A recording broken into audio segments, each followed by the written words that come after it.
ठीक है, selection procedure. अब यहां पे समझ लीजिए कि इसका सिलेक्शन होता कैसे, फिर उसके हिसाब से आप तैयारी कीजिए। ठीक, कुछ और डाउट है किसी का? प्रियांशु हेलो, हाँ जी। Selection procedure, scheme and syllabus of the examination. अब आपका मेन पॉइंट रहता है कि सिलेबस क्या है, पैटर्न क्या है। Selection procedure and scheme, the selection procedure scheme examination will be as followed, as followed. ठीक है, क्लियर दिख रहा होगा। रिटन एग्जामिनेशन नहीं दिख रहा है तो मेरी बात सुन लीजिएगा, बस बात ध्यान से सुन लीजिएगा। सबसे पहले होना है आपका फर्स्ट पार्ट जो है वो है written exam. First part, 5 part में आपका सिलेक्शन होना है, मैं पहले से आपको क्लियर कर दूं। तो सबसे पहला written examination, the written examination to be conducted by UPSC will be held on 3 August 2025। 3 अगस्त को आपका पेपर होगा। अच्छा खासा टाइम है, आराम से तैयारी कर सकते हो। And will comprise 2 papers. एक ही दिन में 2 पेपर हो जाएंगे। ये मत सोचिएगा कि अगर हम पहला दे देंगे तो कुछ दिन बाद हमारा दूसरा पेपर होगा, नहीं, आप एक ही दिन में पेपर देकर फुर्सत हो जाएंगे। पेपर वाला काम आपका एक ही दिन में फुर्सत, 3 तारीख को आप दोनों पेपर देकर फुर्सत हो जाओगे। ठीक, अब यहां पे paper 1 will be held from 10 AM to 12 noon. पहला पेपर जो होगा आपका वो सुबह 10 बजे से लेकर दोपहर 12 बजे तक होगा।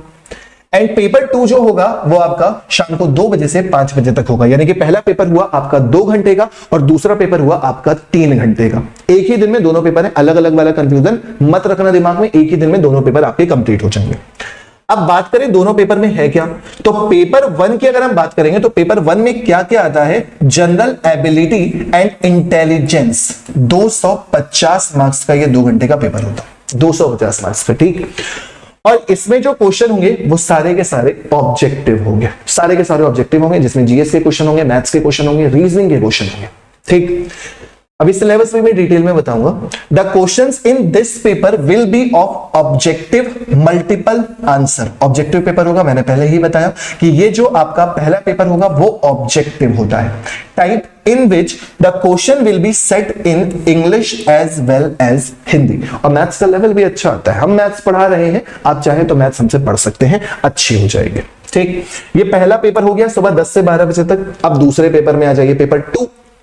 पेपर 2 जो है वो 200 मार्क्स का होता है। इसमें क्या क्या आता है आपकी, इसमें पूरी जीएस आती है यूपीएससी वाली, एसे राइटिंग होता है, एसे एंड कंप्रिहेंशन होता है। In this paper candidate will be allowed the option of writing the essay component in English और हिंदी। आपके पास ऑप्शन होता है, आप इंग्लिश में लिखना चाहें एसे या हिंदी में लिखना चाहें, आपकी choice. But the medium of precise writing, comprehension, components and other communication language skill will be English only। ठीक, तो नॉर्मली इंग्लिश ही प्रेफर की जाती है और आप इंग्लिश पढ़ते हैं, मुझे ऐसी उम्मीद है कि आप इंग्लिश अच्छे से करके आते हैं। ठीक, यहां तक का पॉइंट क्लियर। 2 पेपर होंगे, पहले पेपर में क्या आना है, दूसरे पेपर में क्या आना है, ये चीज मैंने आपको बता दी। Then note 1, candidate should ensure that in paper 2 they write the answer only in the medium allowed by the commission for the different components as mentioned above. No credit will be given for answer written in a medium other than, मतलब English और हिंदी के अलावा पता चला तुम तेलुगु में लिखने लगो तो अलाउ नहीं है भाई साहब। ठीक, हिंदी या English. Candidate will be required to indicate the medium of essay component in the attendance list and on the answer book. No credit will be given for the essay component if the candidate indicates a medium on the attendance list and on the answer book other than। ये आप notification आराम से पढ़ लेना, syllabus के बारे में इसमें कुछ नहीं है, आपको essay राइटिंग के बारे में कुछ पॉइंट्स बताए गए हैं, वो आपको यहाँ पे लिखे हुए हैं। Note 2, there will be a minimum qualifying marks separately in each paper as may be fixed by the commission in their discretion. Paper 1 will be evaluated first and evaluation of paper 2 will be done only of those candidate who obtain the minimum qualification marks in paper 1। इस point का मतलब आपको अच्छे समझ में आया। UPSC का paper दिए हो कभी, कुछ लोग अगर दिए हो तो सभी लोगों को पता होगा कि सबसे पहले आपका सीसेट का पेपर होता है। अगर आप सीसेट का पेपर क्वालिफाई कर जाते हैं तो ही आपकी आगे की कॉपी चेक होती है पेपर 2 की। ठीक, सेम यहां पर भी है, दोनों ही पेपर में आपको क्वालिफाई करना है, मिनिमम क्वालिफाइंग मार्क्स आपके निर्धारित हो जाते हैं। अगर आप फर्स्ट पेपर क्वालिफाई कर जाएंगे तभी जाके आपके सेकंड पेपर की कॉपी चेक होगी, और वही चीज इन्होंने यहां पे साफ साफ मेंशन की है। There will be minimum qualifying marks separately in each paper, दोनों के मिनिमम मार्क्स होंगे fixed by the commission of. ठीक है, paper will be evaluated first, पहले पेपर 1 चेक होगा, उसके बाद पेपर 2 चेक होगा, और पेपर 2 उन्हीं का चेक होगा only for those candidate who obtain the minimum qualifying marks in paper 1। तो पेपर 1 की इंपॉर्टेंस समझ गए आप, ठीक। अब ये तो हो गया पहला पेपर, पहले दिन हो गया, पेपर हो गए। पेपर में सिलेबस है वो भी डिटेल में लिखा हुआ है, वो भी मैं बताऊंगा। फिलहाल अगर आप दोनों पेपर में क्वालिफाई हो जाते हैं तो फिर आप फिजिकल स्टैंडर्ड टेस्ट और फिजिकल एफिशिएंसी टेस्ट के लिए बुलाए जाते हैं। फिजिकल स्टैंडर्ड टेस्ट में आपकी हाइट, चेस्ट ये सब नापा जाता है, और फिजिकल एफिशिएंसी टेस्ट में आपकी 100 मीटर की रेस, 800 मीटर की race, shot put, long jump, ये 4 चीजें आपकी फिजिकल एफिशिएंसी टेस्ट में होती हैं, ठीक। ऑफिशियल नोटिफिकेशन में भी आप ये सारी चीजें देख सकते हैं। Standards are specified in appendix 6, इसको फॉर्म को आराम से पढ़ लेना। फिजिकल एफिशिएंसी टेस्ट में जो होता है वो क्या होता है, 100 मीटर की रेस होती है 16 सेकंड में पुरुषों को और 18 सेकंड में महिलाओं को। 800 मीटर रेस जो होती है वो 3 मिनट 45 सेकंड में पुरुषों को और 4 मिनट 45 सेकंड में लड़कियों को। लॉन्ग जंप के बारे में भी दे रखा है, 3 चांस में आपको 3.5 मीटर क्वालिफाई करना है, 3 चांस में लड़कियों को 3 मीटर क्वालिफाई करना है। शॉर्ट पुट जो कि 7.26 kg का होगा वो 4.5 मीटर तक आपको फेंकना है, ठीक। अगर आप ये क्वालिफाई कर गए, उसी के बारे में ये डिटेल में लिखा हुआ है, हाइट वगैरह के बारे में सब कुछ, ठीक। अब अगर आप ये क्वालिफाई कर जाते हैं, आप रिटन क्वालिफाई कर गए, उसके बाद आप फिजिकल क्वालिफाई कर गए, तो फिर उसके बाद आपको बुलाया जाता है इंटरव्यू के लिए और पर्सनालिटी टेस्ट के लिए। इंटरव्यू भी होता है, ऑफिसर बनने वाले हो भाई, ऑफिसर, ठीक। Candidates who are declared qualified in the physical standard test, physical efficiency test will be called for interview. Personality test to be conducted by UPSC Commission. UPSC वाला इंटरव्यू होता है बिल्कुल same. Candidate who are declared unqualified in the physical efficiency test will not be called for interview. जाहिर सी बात, उन्हें क्यों बुलाया जाएगा? The interview personality test will be carry 150 marks. 150 marks का तो आपका इंटरव्यू होता है, ठीक।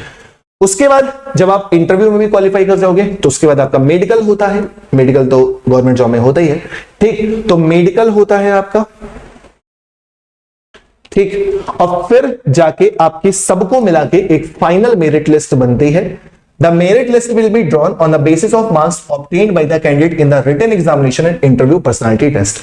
तो फिजिकल के मार्क्स नहीं, फिजिकल में बस आपको क्वालिफाई करना है। आपका 250 नंबर का पहला पेपर हुआ, 200 नंबर का दूसरा पेपर हुआ, सेम दिन में ही 450 नंबर का पेपर हो गया। उसके बाद 150 नंबर का आपका इंटरव्यू हुआ, इंटरव्यू के मार्क्स ऐड होते हैं, इन दोनों से आपकी मेरिट बनती है, ठीक है, साफ साफ यहां पे मेंशन है।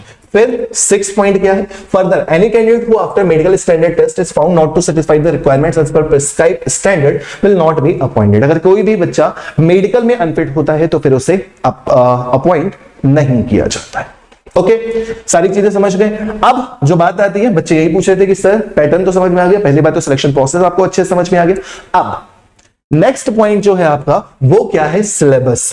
तो सिलेबस में पहला पेपर जो है आपका वो मैंने आपको बताया, पहले पेपर में जनरल एबिलिटी एंड इंटेलिजेंस है, ठीक। तो जो पहला पेपर है जो ऑब्जेक्टिव होने वाला है, the objective type question will multiple choices in the paper will B broadly cover the following areas. कहां कहां से क्वेश्चन आएंगे आपके, जनरल मेंटल एबिलिटी से, और मेंटल एबिलिटी में आपका क्या क्या आता है, the questions will be designed to test the logical reasoning, quantitative aptitude, ठीक है। रीजनिंग और मैथ्स के क्वेश्चन आते हैं इसमें, including numerical ability and DI के भी क्वेश्चन आते हैं, अच्छे अच्छे क्वेश्चन आते हैं। मैथ्स के मैंने खुद देखे हुए, मैंने कराए हुए हैं बच्चों को सीएपीएफ के क्वेश्चन, तो अच्छे अच्छे क्वेश्चंस यहां पे सीएपीएफ में पूछे जाते हैं, ठीक।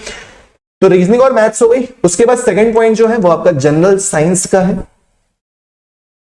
जनरल साइंस का है the question general awareness, scientific temper, comprehension and appreciation of scientific phenomenon, biotechnology, environmental science, इन सब चीजों से आपके क्वेश्चंस आते हैं।